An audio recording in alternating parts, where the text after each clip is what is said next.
Hamlet. William Shakespeare. Gertrude, reina de Dinamarca, al quedar viuda por la muerte repentina del rey Hamlet, se casó, cuando apenas habían transcurrido 2 meses, con Claudius, hermano de su difunto esposo. Este matrimonio tan rápido fue considerado por todo el mundo como un extraño acto de indiscreción, insensibilidad o algo peor. Por si fuera poco, Claudius carecía de aquellas virtudes que tanto distinguieron en vida a su hermano Hamlet, y si bien era un hombre de agradable presencia externa, en su fuero interno era ruin, infame y despreciable. Por estos motivos el pueblo sospechaba que había matado a su propio hermano con el fin de casarse con su viuda, y de este modo convertirse en rey de Dinamarca, excluyendo del trono a Hamlet, hijo del difunto rey y heredero legítimo de la corona de Dinamarca. Pero si todo esto no afectó, al menos en apariencia, a la reina Gertrude, en cambio sí produjo una profunda impresión en el joven príncipe, que quería a su padre con un amor rayano en la idolatría, y veneraba constantemente su memoria. Y como era un joven de hermosas virtudes y grandes cualidades, ocultó en lo más profundo de su corazón la indigna conducta de su madre. Mas su dolor fue tan inmenso que entre la pena producida por la muerte de su padre y la vergonzosa conducta de su madre, el joven príncipe cayó enfermo de una profunda melancolía, y perdió su carácter alegre y su agradable aspecto. Aquella inclinación que antes sintiera por los libros, los deportes y las armas, desapareció por completo para él, y se desentendió del mundo, al que consideraba un jardín sin sembrar, donde todas las bellas flores se habían marchitado, y en el que nada podía ya crecer excepto plantas parásitas y vulgares. Mas no era el hecho de haber perdido el trono, al que tenía legalmente derecho, lo que pesaba sobre su melancólico y deprimido espíritu, aunque para cualquier príncipe joven aquello habría constituido una amarga herida y una penosa indignidad, sino el hecho de que su madre hubiese olvidado tan pronto a su padre, aquel padre que siempre fue un modelo de rey, esposo y padre. Esto era lo que más apesadumbraba a Hamlet. El joven príncipe no podía comprender cómo era posible que su madre, que siempre dio pruebas de ser una buena y obediente esposa, y que se habría dejado matar por amor hacia su marido, ahora, a los 2 meses de la muerte de su padre, o según Hamlet, antes de 2 meses, se hubiera casado de nuevo con su tío, el hermano de su fallecido esposo. Un casamiento muy impropio e ilegal por tratarse de un pariente tan cercano, el cual, por añadidura, era un hombre ruin, malvado y miserable. Era esto y no la pérdida del trono de Dinamarca o de 1000 países más lo que hizo enfermar el espíritu del joven príncipe, cubriendo su mente con una nube de melancolía y constante depresión anímica. En vano trataron su madre Gertrude o el actual rey de que se divirtiera. Hamlet siempre se presentaba en la corte en traje de color negro intenso, como si aún estuviera velando el cadáver de su idolatrado padre, traje que nunca dejó de quitarse, ni incluso el día en que su madre se casó con Claudius, ni durante las grandes solemnidades y festejos que se celebraban en la corte, a los que se veía obligado a asistir por exigencias del protocolo. Pero lo que más trastornaba la mente de Hamlet era la forma en que había muerto su padre. Según Claudius, esta se debió a la mordedura de una serpiente venenosa, pero el joven príncipe sospechaba que la serpiente era el actual esposo de su madre, o dicho en otras palabras, que había matado al rey para heredar su corona, y que la serpiente que había mordido a su padre ahora estaba sentada en su trono. Hamlet no sabía hasta qué punto debía creer en esta conjetura, como asimismo que pensar de la conducta de su madre, si era ajena, cómplice o partícipe del asesinato, y estas dudas no sólo torturaban su espíritu, sino que habían acabado por convertirlo en un joven muy distinto del que era cuando su padre vivía. Había llegado a sus oídos el rumor de que una aparición muy parecida a la de su difunto padre había sido vista por un soldado mientras estaba de guardia, a medianoche, en el terraplén posterior del Palacio Real. Aparición que había visto durante 3 noches consecutivas, siempre vestida con una armadura desde la cabeza a los pies, armadura que su padre había usado y que él recordaba muy bien. Todos los que habían visto este espectro, entre los cuales se encontraba Horatio, el mejor amigo del joven príncipe, estaban de acuerdo en su testimonio sobre la forma en que se presentaba y sobre la hora en que aparecía. Solía acudir cuando el reloj del palacio daba la última campanada de la medianoche. Su rostro era pálido y reflejaba más bien pena que cólera. Su barba era plateada y muy larga. Según las personas que lo vieron, no respondió nada a las preguntas que le hicieron, aunque una vez creyeron ver que levantaba la cabeza y movía los labios como si intentara hablar. Mas en aquel instante se oyó el canto del gallo, y entonces el espectro pareció sobresaltarse, echó a correr y desapareció en la oscuridad. El joven príncipe, aunque en un principio extrañado por el relato de los testigos de esta aparición, al final llegó a la conclusión de que realmente se trataba del fantasma de su padre, el rey Hamlet. Decidió hacer guardia con los soldados aquella noche para tener una oportunidad de verlo, ya que, razonaba él, el espectro no aparecía solo por aparecer, sino porque tenía algo que comunicar. Había permanecido mudo porque este algo solo deseaba decírselo a él, su hijo, y así Hamlet se puso a esperar pacientemente la medianoche. Cuando se hizo de noche, se reunió con su amigo Horatio y Marcellus, uno de los soldados de la guardia, en la parte posterior del palacio donde el fantasma solía aparecer. La noche era muy fría, y un viento fuerte y helado azotaba el terraplén. Mientras discutían sobre la inclemencia del tiempo, Horatio bruscamente les impuso silencio, comunicándoles que el fantasma estaba llegando. Cuando Hamlet vio el espectro de su padre, se sorprendió y sintió un gran temor. Al principio invocó al cielo para que los protegiera de aquella aparición, pues no sabía si era un espíritu bueno o malo, si venía para bien o para mal. Mas poco a poco se armó de valor y su padre, así al menos lo creía él, le miró de un modo bondadoso, como queriendo hablar con él. Se parecía tanto a como fuera en vida, que el joven Hamlet apenas pudo articular una sola palabra. Al fin, haciendo un esfuerzo supremo y tartamudeando varias veces los nombres del padre, rey y Hamlet, le conjuró a que dijera los motivos por los que había abandonado su tumba, y por qué había salido de la tierra para presentarse en el terraplén del palacio al sonar la medianoche. Le preguntó también si podía hacer algo para devolver la paz a su espíritu. Entonces el fantasma le señaló que fuera con él a un lugar apartado donde pudieran hablar a solas. Horatio y Marcellus, temiendo que se tratase de un espíritu demoníaco, trataron de disuadirle, ya que pensaron que el fantasma pretendía llevarlo al borde de un acantilado y precipitarlo desde aquella altura, o bien darle algún misterioso brebaje y hacerle perder la razón. Pero todos estos consejos no lograron disuadir al joven príncipe de la determinación que había tomado. La vida le interesaba tan poco que nada le importaba perderla. En cuanto a su mente, a su alma, ¿qué daño podría hacerle el fantasma siendo una cosa inmortal? Acto seguido, valiente como un león, el joven Hamlet se alejó de sus amigos dispuesto a seguir al espíritu de su padre a donde quisiera llevarle. Cuando estuvieron solos el espíritu rompió el silencio, identificándose como el fantasma del rey Hamlet, su padre, cruelmente asesinado por Claudius, tal como Hamlet había sospechado desde un principio, con el fin de casarse con la reina Gertrude y sentarse en el trono de Dinamarca. Mientras el rey Hamlet dormía en el jardín después del almuerzo como de costumbre, el traidor hermano se acercó a él y le introdujo en los oídos el jugo de una planta muy venenosa llamada beleño. La ponzoña se extendió con rapidez por sus venas, envenenándole la sangre y cubriendo todo su cuerpo con una costra parecida a la de la lepra. Fue así como la mano de su propio hermano Claudius le separó de su esposa, de su hijo, del trono y de la vida. El espectro le hizo jurar al joven príncipe que, si verdaderamente amó a su querido padre, cosa que él nunca había dudado, vengaría su muerte arrancándole la vida al miserable y ruin Claudius.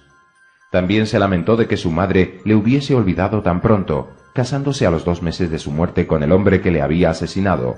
Mas, si bien el joven Hamlet debería vengarle matando a Claudius, no le debía hacer el menor daño a su madre, dejando que el cielo la juzgara y abandonándola a los remordimientos de su propia conciencia.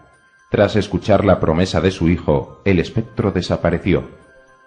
Hamlet se quedó solo. Juró que borraría de su mente todo lo que había aprendido en los libros y lo que le había enseñado la vida, y que no dejaría más que una sola idea en su cerebro: llevar a cabo los deseos del fantasma de su padre. Hamlet regresó al palacio y se encerró en sus aposentos para meditar sobre la forma en que debería llevar a cabo la venganza. No contó a nadie lo que el fantasma del rey Hamlet le dijera, excepto a su íntimo amigo, casi un hermano para él, Horatio. Hizo jurar tanto a Horatio como al soldado Marcellus que que no dirían nada de lo que habían visto aquella siniestra y helada noche. Fue tal el terror que sintió Hamlet al ver por primera vez el espectro de su padre, que, siendo un joven de mente ágil y despierta, a partir de entonces se sintió casi al borde de una enfermedad mental. Temía que su tío Claudius sospechara de su extraña conducta, y la interpretara como que él ya sabía que su padre había sido asesinado. Como el usurpador podía adoptar alguna represalia contra él, tomó una extraña decisión: se haría pasar por loco, y se comportaría de una forma rara. De esta forma su tío Claudius no sospecharía nada, y le creería incapaz de toda acción coherente. A partir de entonces el joven príncipe empezó a comportarse de una manera salvaje y extraña. Llevaba una conducta rara y extravagante, variando su forma de vestir, de hablar y de actuar en público. Hizo también el papel de lunático, que tanto la reina Gertrude como Claudius supusieron que su locura se debía al amor, y descartaron toda preocupación sobre sus causas. Antes de la muerte de su padre, el joven príncipe había estado profundamente enamorado de una hermosa doncella llamada Ofelia, hija de Polonius, consejero principal del rey en cuestiones de estado. Le había enviado numerosos regalos y tiernas misivas amorosas, y le había prodigado numerosas atenciones y deferencias, a todo lo cual ella correspondía de corazón. Mas la melancolía en que más tarde cayó el joven Hamlet hizo que la olvidara, y se despreocupó por completo de la hermosa Ofelia. Y cuando decidió desempeñar el papel de lunático, llevó aún más lejos su extraña conducta. La trataba con muy poca delicadeza, casi rayana en la rudeza. Pero ella, bondadosa como un ángel, en vez de reprocharle su injusto comportamiento y su falso amor, atribuyó su actitud a la enfermedad mental. No hizo ningún caso de la poca atención que ahora le prestaba y se enamoró aún más de lo que estaba antes. Ofelia pensó que todo aquello era igual que un conjunto de armónicas campanas. Tocadas con maestría, producían una música deliciosa, pero haciéndolas tañer sin orden ni concierto, resonaban con un ruido infernal desagradable al oído. Aunque Hamlet se había propuesto irrevocablemente vengar la muerte de su amado padre, ello no impidió que tratara todo el mundo con la cortesía propia de un príncipe de sangre real. Aunque en público diera a entender que padecía de locura de amor, una enfermedad que, según el vulgo, provocaba las más extrañas actitudes hacia la persona amada, en el fondo de su corazón seguía queriendo tiernamente a aquella hermosa y bondadosa dama. Llegó un día en el que ya no pudo soportar más su fingido comportamiento, y le escribió una carta. Si bien se expresaba en términos propios de un lunático, dejaba traslucir delicadas muestras de amor que sin duda alguna harían ver a Ofelia que en el fondo del corazón de su amado aún seguía existiendo la misma pasión, el mismo cariño que sintiera por ella antes de la muerte del rey Hamlet. En esta carta le rogaba que dudase de que las estrellas producían luz, de que el sol se movía, de que la verdad era algo hermoso, pero que nunca lo hiciera de su amor. Entremezcló sus declaraciones amorosas con frases extravagantes para que Ofelia no se diera cuenta de que su locura era fingida. Ofelia, como una buena hija obediente, le enseñó esta carta a su padre, el cual consideró un deber el mostrársela al rey y a la reina, quienes por entonces creían que la enfermedad de Hamlet era sólo locura de amor. Como la reina sabía cuán hermosa era Ofelia, no le extrañó nada que su hijo se hubiera vuelto loco por ella.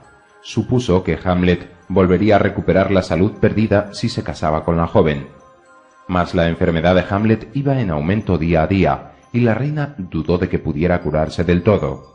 El fantasma de su padre no se apartaba ni un solo momento de la imaginación de Hamlet, y el sagrado juramento que hiciera de vengar su muerte le impedía descansar de día y de noche hasta que lo llevara a cabo. Toda hora que pasaba sin haber cumplido su promesa era un pecado para el joven príncipe y una violación del deseo y orden de su padre. Hamlet se preguntó cómo su tío Claudius había podido burlar la vigilancia de la Guardia Real para llevar a cabo sus siniestros propósitos, y suponiendo que en el fatídico momento no estuviera presente dicha guardia, Hamlet sabía que la reina Gertrude solía acompañar a su padre. Por otra parte, el hecho de que el usurpador fuese el actual esposo de su madre venía a hacer más confusas las circunstancias. El mero hecho de matar a una persona era para el joven Hamlet, muchacho de corazón sensible y bondadoso, algo verdaderamente inhumano y terrible. La misma melancolía había contribuido a aumentar esa sensibilidad ante el dolor ajeno y era enemigo de hacer daño a nadie, fuese quien fuese. Tanto que, a pesar de su intención de matar con sus propias manos al regicida Claudius, sentía cierta clase de escrúpulos. Incluso llegó a preguntarse si había visto el espíritu de su padre en realidad, o bien era una idea demoníaca que se había introducido en su enfermiza mente. Tampoco desechó la idea de que la aparición no fuese el espíritu de su padre, pues había leído que el mismo demonio adoptaba a veces cualquier forma humana, ya fuera la de un rey o la de un simple labriego. Temía equivocarse, y que este error le llevase a cometer un asesinato, cosa que jamás se perdonaría en toda su vida. Después de analizar estas conjeturas y suposiciones, el joven príncipe decidió estudiar con detenimiento los hechos y buscar una base más sólida que una mera visión o una aparición, ya que éstas podían ser fruto de la imaginación. Mientras Hamlet se hallaba sumido en este estado de perplejidad, llegaron al palacio unos juglares para divertir a los reyes y sus cortesanos. Solían venir todos los años, y el joven príncipe gozaba con su presencia, pues tenían fama de ser los mejores de Europa. Uno de ellos era el que más le deleitaba, con un relato trágico en el que describía la muerte de Príamo, rey de Troya, y el ultraje cometido contra su propia esposa, la reina. Hamlet les dio la bienvenida, y rogó a su preferido que tuviera la gentileza de repetir su historia. Este accedió a su deseo, y narró los hechos con tanto realismo y con tal riqueza de detalles, que todos los presentes en la corte parecían estar viendo al rey de Troya muerto en el suelo, la ciudad y sus habitantes destruidos por el fuego, y a la reina enloquecida y desesperada corriendo descalza por todos los aposentos del palacio real, con un pañuelo en lugar de la corona que luciera momentos antes, y cubierta solo con una sábana. Fue también narrado aquel hecho histórico, que no sólo hizo arrancar lágrimas de los ojos de los cortesanos, sino que hasta el mismo juglar se emocionó y se le quebró la voz. Y si aquel juglar se había conmovido hasta las lágrimas al hablar de una persona que nunca había visto, la reina Hécuba, muerta hacía cientos de años, ¿cómo era posible que él, Hamlet, teniendo un motivo real, un rey auténtico recién fallecido y un padre amado a quien habían asesinado, había permanecido inactivo durante tanto tiempo y postergado el cumplimiento de su empresa? Mientras meditaba sobre los juglares y su maravillosa actuación, recordó haber leído el caso de un asesino que, al ver en el patíbulo el ajusticiamiento de otro criminal como él, se había puesto a gritar delante de todos, confesándose autor de su crimen. El joven príncipe tuvo la idea de que estos mismos juglares representasen una función en la que reproducirían los hechos y circunstancias de la muerte de su padre para entrever en la reacción de Claudius y de su propia madre Gertrude la verdad acerca de la muerte del rey Hamlet. Una vez elaborado su plan, habló con los juglares, les dijo el papel que tenía que desempeñar cada uno de ellos, fijó el día para la representación e invitó a la misma a la reina y a Claudius. El tema de la obra era el asesinato de un duque en la ciudad de Viena. El nombre del duque era Gonzago y el de su esposa Baptista. Un tal Lucianus, pariente del duque, asesina a este último en el jardín del palacio, con el fin de heredar sus tierras y casarse con la esposa de Gonzago, cuando apenas se había enfriado el cadáver del duque. El día de la representación de este improvisado drama, el rey, ignorante de la trampa que le había tendido el joven príncipe, se presentó acompañado de la reina y de todos los cortesanos. Hamlet se sentó muy cerca de Claudius y Gertrude, con el fin de estudiar su reacción ante el drama que él mismo había improvisado. La obra empezaba con una conversación entre Gonzago y su esposa, en la que ella repetía constantemente a su marido que nunca se casaría con otro hombre si le sobrevivía, y le juraba que ella misma daría la orden de que la matasen si lo hacía, pues a su juicio, una buena esposa no debería casarse por segunda vez al enviudar, ya que esto solo suelen hacerlo aquellas que tienen un amante y matan a su esposo en combinación con él. Hamlet observó que su tío Claudius palidecía y que la representación era tan amarga como el ajenjo para él y para la reina. Pero cuando Lucianus, de acuerdo con el papel que desempeñaba en la obra, se acercó a Gonzago mientras éste dormía en el jardín, Claudius vio tanto parecido con la acción que él había llevado a cabo al matar a su propio hermano, que no pudo soportar más los remordimientos de conciencia.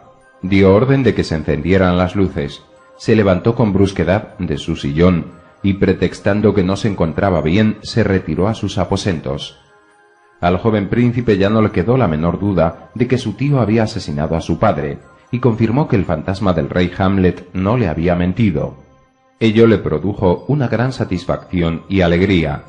Esa clase de alegría que suele sentir un hombre cuando sale de una incertidumbre o se ve libre de cierto escrúpulo. Antes de tomar una decisión y escoger la clase de venganza, decidió consultar a su íntimo amigo Horatio. No tuvo tiempo para ello. En aquel instante, un mayordomo de palacio vino a comunicarle que su madre deseaba verle a solas en su aposento privado. Su madre le había mandado llamar por expreso deseo del rey, con el fin de que le dijera a su hijo cuánto les había molestado a los dos su comportamiento. Claudius quería enterarse de todo lo que se diría en aquel diálogo entre madre e hijo, pues temía que ella luego le contara las cosas deformadas si Hamlet dijese algo en contra suya. Por lo tanto, ordenó a Polonius, el antiguo consejero del rey Hamlet, que se ocultase detrás de las cortinas del aposento privado de la reina Gertrud y que escuchara sin ser visto.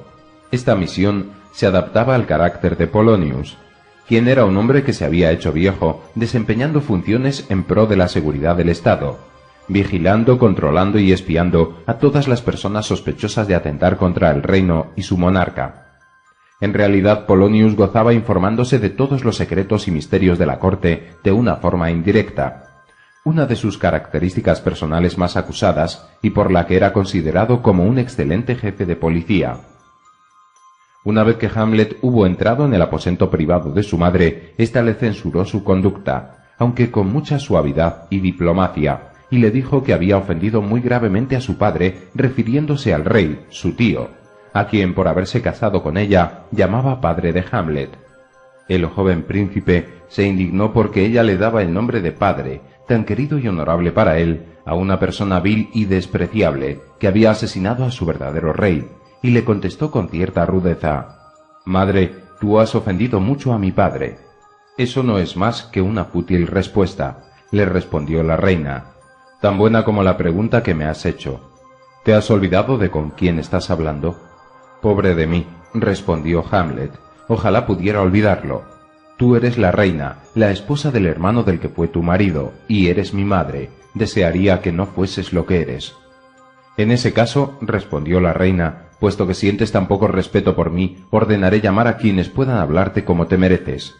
Su madre se dirigió a la puerta con la intención de llamar al rey o a Polonius, pero Hamlet se lo impidió, considerando que ahora que estaba a solas con ella, tenía la oportunidad de hacerle comprender su inicua conducta. La cogió por la muñeca y la obligó a sentarse en un sillón. La reina, asustada ante la extraña conducta de su hijo y temiendo que éste, víctima de un ataque de locura, pudiera hacerle daño, se puso a gritar. En aquel preciso instante se oyó una voz pidiendo auxilio detrás de las cortinas. «¡Socorro! ¡Socorro! ¡La reina está en peligro!». Hamlet pensó que la persona que estaba escondida era el mismo rey. Sacó su espada y la hundió repetidas veces en el sitio de donde procedía aquella voz, como si detrás de la cortina hubiese una repugnante rata, hasta que al enmudecer la voz consideró que la persona estaba muerta. Pero cuando descorrió la cortina comprobó que no era el rey, sino Polonius, el viejo consejero oficial de su difunto padre, que se había escondido allí para espiarlos. «¡Ay de mí!», exclamó la reina. «¿Qué acto tan espantoso y sangriento acabas de cometer?». «Sí, madre, un acto sangriento», respondió Hamlet, «pero no tanto como el tuyo, que mataste a un rey y te casaste con su propio hermano». El joven príncipe le habló sin rodeos a su madre.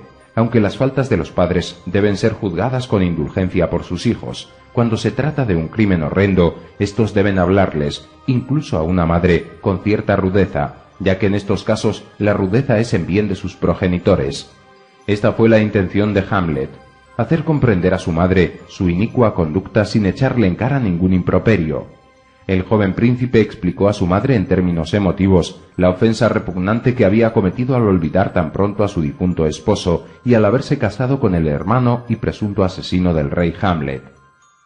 Tal comportamiento, considerando los votos de fidelidad eterna que hiciera, era para dudar de todas las promesas de cualquier mujer del reino, o estimar cualquier virtud como mera hipocresía, un contrato matrimonial como el juramento de un taur, y la religión una burla y un simple conjunto de huecas palabras. El acto que su madre había llevado a cabo era tan ignominioso que había avergonzado al cielo y estremecido la tierra. Le mostró la diferencia entre el último rey, su primer esposo, y el actual, su segundo marido. Cuánta bondad había en el rostro de su difunto padre. Parecía un dios.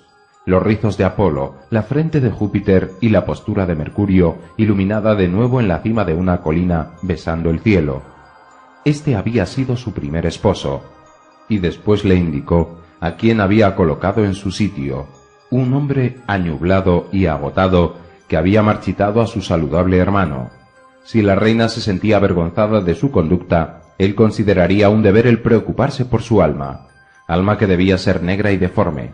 Le preguntó cómo era posible que continuase viviendo al lado de un hombre como este, que había asesinado a su primer marido y que se había apoderado del trono utilizando los medios propios de un vulgar ladrón. De repente, mientras el joven príncipe aún seguía hablando, entró en el aposento el fantasma de su padre, tal como era en vida, y como lo había visto últimamente. Hamlet, preso de espanto, le preguntó cuál era el motivo de su visita. El fantasma repuso que había venido para recordarle la promesa que Hamlet parecía haber olvidado, y le ordenó que no le hablase a su madre, pues ésta podía morir de miedo. Luego desapareció. No fue visto por nadie más que por el joven príncipe, por lo que la reina se asustó mucho. Había visto a su hijo hablar con una persona que no existía, e imputó la conducta de Hamlet a su enfermedad mental. Mas Hamlet le rogó que no intentara tranquilizar su conciencia, atribuyendo los hechos a su locura, y conminó a su madre a que admitiera que fue su conducta y no la supuesta enfermedad mental de su hijo lo que había traído de nuevo a la tierra al espíritu del viejo rey Hamlet. Y para convencerla le pidió que examinara su pulso y comprobara por ella misma que éste latía de un modo normal y no como el de un loco. Al fin le suplicó con lágrimas en los ojos que confesara al cielo lo que había hecho, que en adelante evitase la compañía del rey y que no fuese más una esposa para él. El día en que ella le demostrase ser una verdadera madre, él le pediría muy gustoso como hijo suyo su bendición. La reina prometió al joven príncipe que cumpliría todo lo que habían hablado, y terminó así la conversación. Al comprobar que cegado por la rabia había matado a Polonius, el padre de Ofelia, Hamlet apartó el cadáver y se puso a llorar como un niño. La infortunada muerte de Polonius dio al rey el pretexto para enviar a Hamlet fuera del reino.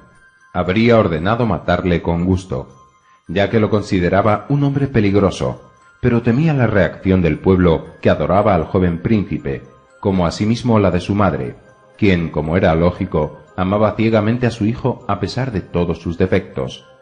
El astuto rey, bajo el pretexto de velar por su seguridad y no ser culpado de la muerte de Polonius, ordenó que llevaran a Hamlet a un barco que zarpaba para Inglaterra bajo la custodia de 2 cortesanos de su plena confianza.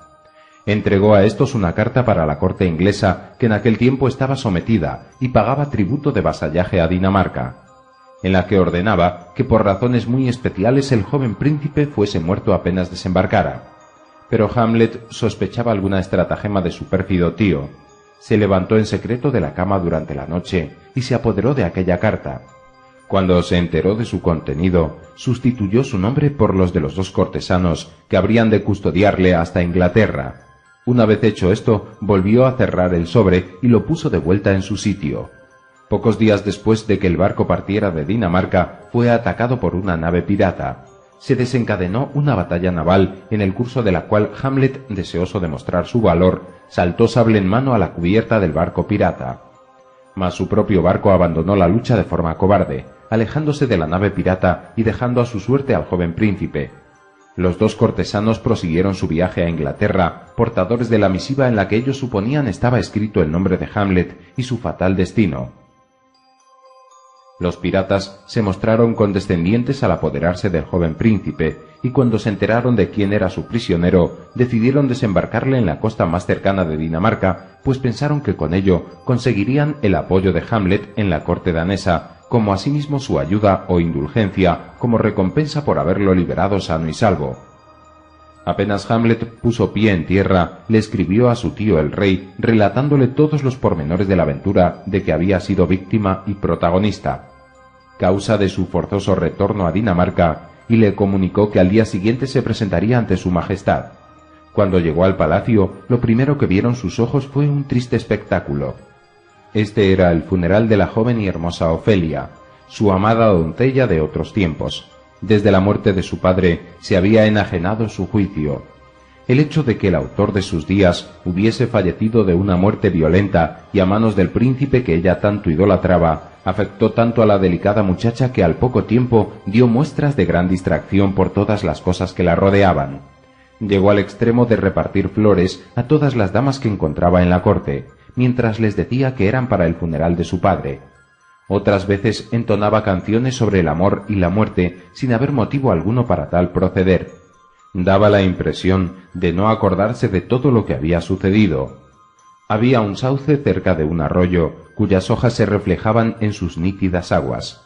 Un día en que nadie la vigilaba, Ofelia se acercó a este arroyo con unas guirnaldas que ella misma había confeccionado con margaritas y ortigas.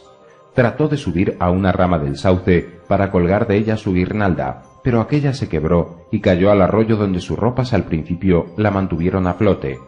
Durante esos instantes se puso a cantar como una persona indiferente a su propio infortunio o un ser natural de aquel elemento acuoso. Mas sus ropas se humedecieron del todo, se tornaron pesadas y la arrastraron al fondo del arroyo, donde halló una triste y miserable muerte. Su hermano Laertes estaba celebrando el funeral de esta hermosa doncella en presencia del rey, la reina y toda la corte cuando Hamlet llegó. El joven príncipe ignoraba el nombre de la persona fallecida, por lo que se ubicó en un sitio discreto para no interrumpir la ceremonia con su inesperada presencia. Vio que echaban flores sobre la tumba, una costumbre típica cuando la persona fallecida era una joven soltera. La misma reina estaba arrojando flores en aquel preciso momento, mientras decía: «Dulzuras a la dulce». Yo esperaba cubrir de flores tu lecho nupcial, dulce doncella, pero aquí me tienes, arrojándola sobre tu tumba, sobre ti, que esperaba que fueras la esposa de mi Hamlet. El joven príncipe oyó que el hermano de Ofelia invocaba al cielo para que las violetas brotaran de la tumba, y vio que Laertes se arrojaba al fondo de la fosa, y enloquecido de dolor, suplicaba a los allí presentes que lo cubriesen con montones de tierra para quedar enterrado junto a su adorada hermana. En ese instante, Hamlet se dio cuenta de todo lo que estaba ocurriendo, y pensando que su amor por Ofelia valía más que el de 40.000 hermanos, salió de su escondite, avanzó en dirección a la fosa y se arrojó dentro de la misma donde estaba Laertes. Cuando éste se dio cuenta de la presencia de Hamlet, el causante de la muerte de su padre y de su hermana, lo cogió por la garganta y trató de estrangularle, mas fueron separados por los cortesanos. Cuando terminó el funeral, el joven príncipe se disculpó por el gesto impulsivo de arrojarse a la fosa, como si hubiera intentado desafiar a Laertes cuál de los dos adoraba más a la dulce Ofelia. Pero también juró ante todos que nadie en el mundo sentía más dolor que él por la muerte de su amada, y al cabo de cierto tiempo ambos jóvenes parecieron haberse reconciliado. Sin tener en cuenta el dolor y la ira de Laertes por la muerte de su padre y Ofelia, el rey, el malvado tío de Hamlet, buscó el medio de destruir a este último. Mandó llamar a Laertes, y bajo el pretexto de que hicieran las paces y se reconciliasen, le sugirió que desafiase a Hamlet a una prueba amistosa de destreza en esgrima. Esta fue aceptada por el joven príncipe, y se fijó una fecha. Llegado el momento, se hicieron muchas apuestas en la corte que estaba presente sobre el resultado de esta prueba, ya que tanto Hamlet como Laertes tenían fama de ser excelentes maestros en esgrima. El joven príncipe escogió un florete sin detenerse a examinarlo y sin comprobar el que había escogido Laertes. Este, sin tener en cuenta que las leyes de la esgrima exigen el uso del florete sin punta, escogió uno preparado de antemano por un oficial de confianza del rey, con punta y además cubierta de veneno. Al principio Laertes se dejó ganar en varios juegos y permitió algunas ventajas a Hamlet que fueron acogidas con grandes aplausos por el rey, que brindaba por su éxito y hacía elevadas apuestas por su hijastro. Mas después de unos instantes, Laertes, dominado por la ira y la venganza, hirió mortalmente a Hamlet con su envenenado florete, y durante el forcejeo ambos floretes cayeron al suelo. Hamlet, encolerizado, pero ignorando la traidora treta, al recoger del suelo su florete, recogió sin darse cuenta el de Laertes, e hirió a éste con su ponzoñosa arma. En aquel instante, La reina se puso a gritar clamando que la habían envenenado. Había bebido inadvertidamente el contenido de una copa que el rey había preparado para Hamlet en caso de que éste, sediento por la lid, pidiese de beber. Dentro de esta copa, el pérfido tío del joven príncipe había puesto un veneno mortal para estar seguro de la muerte de su hijastro, de fallar Laertes con su emponzoñado florete. El rey había olvidado prevenir a su esposa que no bebiera de aquella copa, por lo que ésta murió a los pocos instantes, no sin antes clamar que había sido envenenada. Hamlet, sospechando alguna traición, ordenó que se cerrasen las puertas, mas Laertes le interrumpió diciendo que no hacía falta, ya que él era el traidor, y sintiendo que estaba a punto de morir, a causa de la herida que le infligiera Hamlet con su propia y emponzoñada arma, confesó delante de todos la treta que había tramado, y cómo había sido víctima de la misma. Laertes refirió lo de la punta envenenada del florete, y le dijo a Hamlet que sólo disponía de media hora de vida, puesto que no había medicina en todo el mundo que pudiera salvarle de la muerte. Y después de pedirle perdón, murió, no sin antes haber acusado al rey, delante de todos los cortesanos, de ser el único responsable de aquella horrenda tragedia. Cuando Hamlet se dio cuenta de que su fin estaba cercano, comprobó que aún quedaba veneno en la punta del florete que sostenía firmemente en la mano. Se volvió con rapidez hacia su malvado tío y le atravesó el corazón con el arma, cumpliendo así la promesa que le hiciera al espíritu de su padre, llevando a cabo su mandamiento y vengándose en el criminal de aquel detestable asesinato. Entonces Hamlet sintió que apenas podía ya respirar y que la vida se le iba, y se volvió hacia su querido amigo Horatio, testigo ocular de aquella tragedia fatal. Mientras agonizaba, le pidió que viviera para contar su historia a todo el mundo, ya que Horatio había jurado que se mataría para acompañar al príncipe a la muerte.